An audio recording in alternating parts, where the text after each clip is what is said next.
Na záver sme si pre vás nechali posledných 5 nepravidelných slovies na úrovni B2.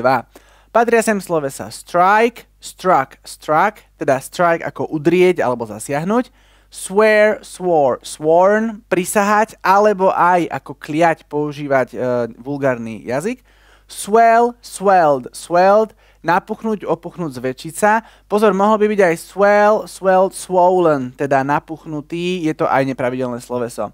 Swing, swung, swung, buď hojdať sa, alebo aj nejak proste pohnúť sa, prudký pohyb spraviť, vysvetlíme neskôr. Weep, wept, wept, plakať, je to skôr také poetické, ale na B2 by ste to mali ovládať. Najskôr príklady použitia slovesa swear.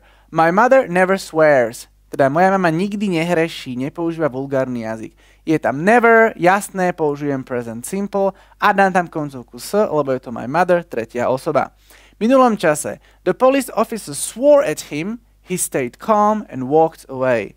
Teda policajt mu vynadal, ale on ostal kľudným a odišiel preč. Keďže stayed a walked v minulom čase, musíme aj my sloveso swear dať do minulého času, keďže je nepravidelné, použijem swore. Present perfect. I have sworn not to tell anyone. Prisahal som, že nikomu nepoviem. Mám tu have, musím dať tretí tvar a od swear je to práve sworn. Teraz sa pozrieme na iné slovesa, opäť v rôznych časoch. My mom always weeps with tears when I'm leaving.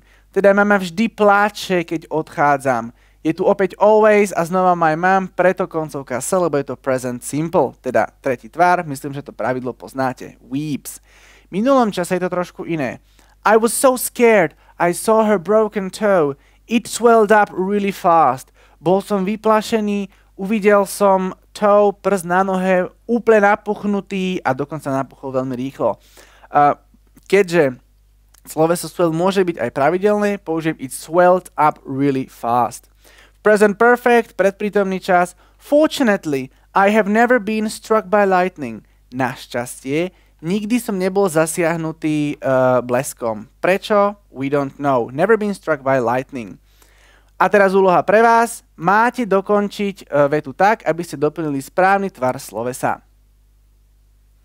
She swore yesterday that she hadn't taken the money.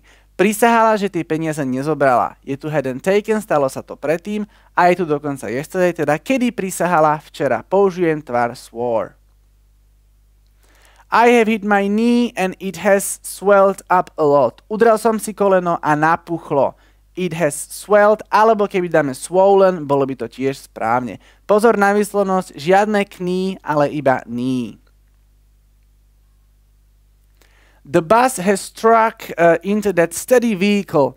Teda autobus narazil do tej steady znamená nehybajúcej sa alebo stabilnej nejakej dopravného prostriedku. Pozor, vehicle, výslovnosť, žiadne vehicle, ale vehicle. It has struck, je tu výkričník, stalo sa to nedávno, preto použijem present perfect. The police swung into action as soon as they heard the alarm. Teda polícia počula alarm a hneď sa pustili do akcie, prudko zaútočili alebo proste zareagovali. Keďže je to nepravidelné sloveso, they swung into action.